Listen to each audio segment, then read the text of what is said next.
السلام عليكم ورحمة الله وبركاته. وعبد الناصر ومانتنا هلك كان إذا كسوق بدون برنامج يدني تحنها ها إنه كجهد شكلي أرمها بالشدة مانتا وحن ذيها يا سديد قضب ننكو آنو كسمين جبرد وجعلي هاي مويانا جبر كله سديد قضب أما سديد أرمود وننكو آنو كسمين جبرد وجعلي هاي مويانا جبر كله كم سمعيه gabadha uu jecel yahay oo kaliya ayuu 8 qodob ninkan ku sameeyaa marka waa maxay waa 8 qodob ee lagu garta ninku in uu xaaskiisa ama afadiisa jecel yahay maxaa lagu gartaa ninku inuu gabadhiisa jecel yahay 8 qodob mid kamid ah hadii ama qaar kamid ah hadii uu gabadha ku sameeyo gabadha ninkaasi waa uu jecel yahay gabadha ninkaasi waa uu jecel yahay bal marka maanta waxaynu doonaynaa insha Allah taala in aynu eegno 8 qodob ee lagu garto ninku marka uu jecel yahay gabadhiisa inta ayna barnaamijka bilaabin waxaan marka hore si xishmad iyo qadarin la idin ka codsanayaa inaad dhammaantiin barnaamijka inoo saartaan subscribe like and share si uu dhammaan inta kale u gaaro wixii fariina waxaan noogu reebi doontaan qaybta commentiyada aad baad u mahadsantihiin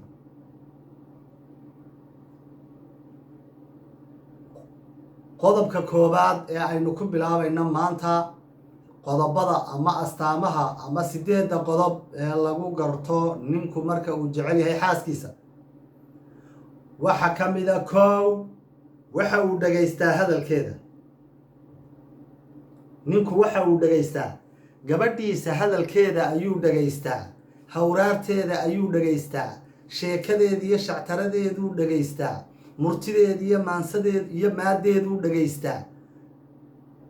kaftankeeda iyo wuxuu dhageystaa iyo kalaamkeeda wax kasta oo gabadhiisu ay u sheegayso waa uu dhageystaa dhaguhu u raariciyaa waayo waa astaan kamid ah astaamaha ku tusaya in uu ninkani gabadha tan in uu jecel yahay ayay ku tusaysaa ayuu qodobkaasi ku tusaya marka haddii aad aragto ninkii oo had iyo jeer waxa weeye ninkii oo had iyo jeer gabadhiisa dhageysanaya oo waxay tiraahdo dhagaha u raaricinaya oo sheekadeeda aad u xiiseynaya markaad aragto ninkaasi waa uu ku jecel yahay ogow gabadhay ninkaasi waa uu ku jecel yahay laba waa uu la doodaa ninku marka uu gabadhiisa jecel yahay gabadhiisa waa uu la doodaa muxuu kala doodaa danaha reerka danaha caruurta danaha qoyska danaha mustaqbalka wixii arrimahoodu ku hagaagayaan ayaa wuxuu ka dhiibtaa fikradiisa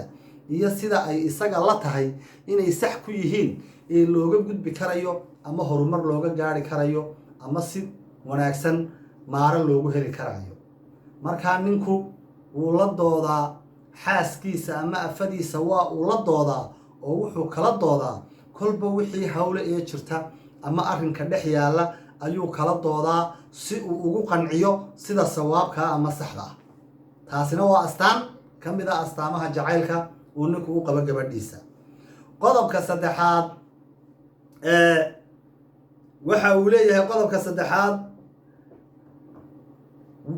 wax kasta oo farax geliya gabadhiisa waa uu sameeyaa wax kastoo ay jeceshahay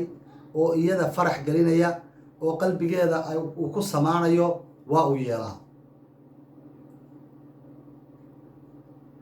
wax kasta oo gabadha qalbigeeda wanaajinayo oo qalbigeedu ku hagaagayo waa uu yeelaa liajli inay gabadhiisu faraxdo oo ay wanaagsanaato oo ay mafsuud noqoto ay ka hesho aawadeed waayo sidaynu hore u soo sheegnay dumarku sidoodaba waxay jecel yihiin ninka jecel iyaguna waa ay jecel yihiin qodobka afraad wuxuu leeyahay jacaylka uu u qabo gabadhiisu xataa waxa uu kalifaa ninkani in uu u dagaalamo gabadhiisa waa goorma marka uu gabadhiisa ninku u dagaalamaya waa marka uu arko cid gabadhiisa qadaf ka sheegaysa ama qalad waa marka uu arko cid gabadhiisa been ka sheegaysa ama propaganda ka fidinaysa waa marka uu arko cid gabadhiisa waxaanay ahayn ama tilmaamo aanay lahayn ku sheegaysa ayaa wuxuu oranayaa anaa idinka aqaana anaa idinka aqaana gabadhayda anigay xaaskaygii iyo afadaydii iyo carruurtayda hooyadoo tahay idinku garan maysaan anigaa idinka og waxa aad sheegaysaan waxba kama jiraan gabadh wanaagsan oo daahiyada oo ilaahay barakeeyey oo muslimku afkeeda iyo adinkeedaba ka nabad galay oo asluubteeda iyo akhlaaqdeeda ay dadka jiiraanku qirayaan oo dadkoo dhammi majeertaan weeye oo la yidhaahdo ilaahay ninkaa hebel gabadh wanaagsan ayuu siiyey war gabadhaydu waa noocaase noocaa sheegteen maahee haddaan mar dambe waxaa idinka maqlo maryo dhiiglaynu kala furan doonaa waa ninkaa haddii ay gaadho xataa heer uu u dagaalamo gabadhiisa waa u dagaalamaya gabadhiisa yacni ninkaasi jacaylka uu u qabo waxa ay kalifaysaa heer uu gabadhiisa u dagaalamo qodobka shanaad wuxuu leeyahay waa uu ku faanaa guulaheeda waxa uu ku faanaa guulaheeda hadday tahay guulay ka gaadhay aqoonta iyo waxbarashada hadday tahay guulay ka gaadhay horumarinta qoyska hadday tahay guulay ka gaadhay horumarinta nafteeda hadday tahay guulay ka gaadhay ganacsi ay lahayd hadday tahay guul kasto ay ka gaadhay korinta iyo kaalingelinta ubadkeeda waxa weeye wuu ku faanaa oo wuu ku bogaadiyaa oo wuxuu yidhaahdaa gabadhaydii halkaasay gaadhay maasha allah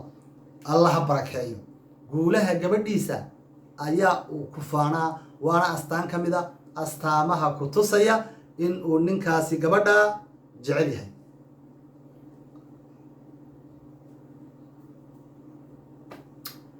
waayahay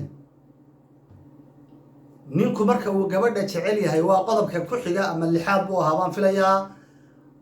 waxaa lagu gartaa ninku marka uu gabadha jecel yahay quruxdeeda mooye qaabdaradeeda maba arkaba ma maqashay nin waliba tuucalmadaawo cambaro bookh gabadha ninkani wuu jecel yahay maxaa kuwa caddaynaya inuu gabadhan jecel yahay xumaanteedu uma muuqataba wax kastoo xunoo ay samayso ma arkaba laakiin muxuu arkaayo keliya waxa fiicanee ay samayso quruxdeeda wanaaggeeda jamaalkeeda ayuu arkaa mar walba quruxdeedunbuu arkaa laakiin qaabdaradeeda ma arka mana fiirfiiriyo uma fiirsado markaa ninkaasi waa nin gabadhaa jecel mar haddii aanu gabadha foolxumadeediiba arkayna uu quruxdeeda uun arkayo waxa weeye ninkaasi gabadhaa aad iyo aad buu u jecel yahay ilkihiisa fool buu ka jecel yahay waxaana kuu caddaynaya astaamaha aynu sheegnay baana kuu caddaynaya waxa uu leeyahay qodobka ku xigaa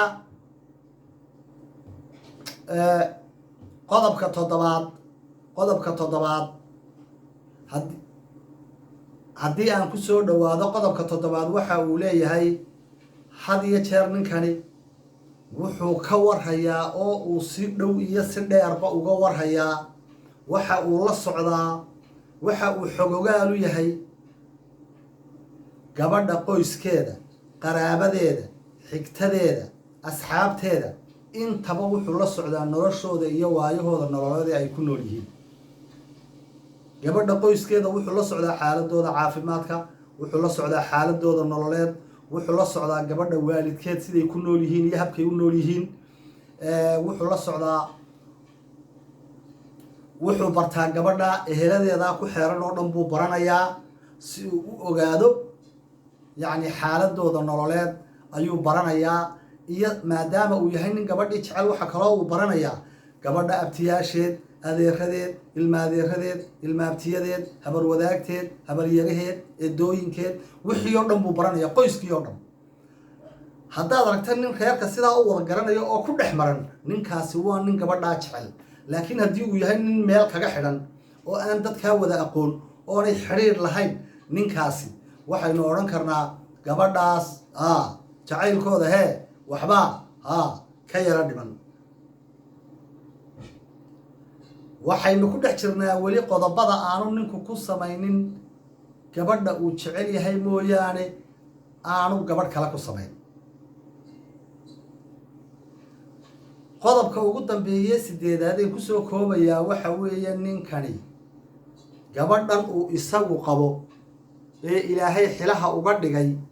khatar kasta oo kaga timaada sidii uu u hanan lahaa nolosheeda iyo horumarinteeda waa uu u badheedha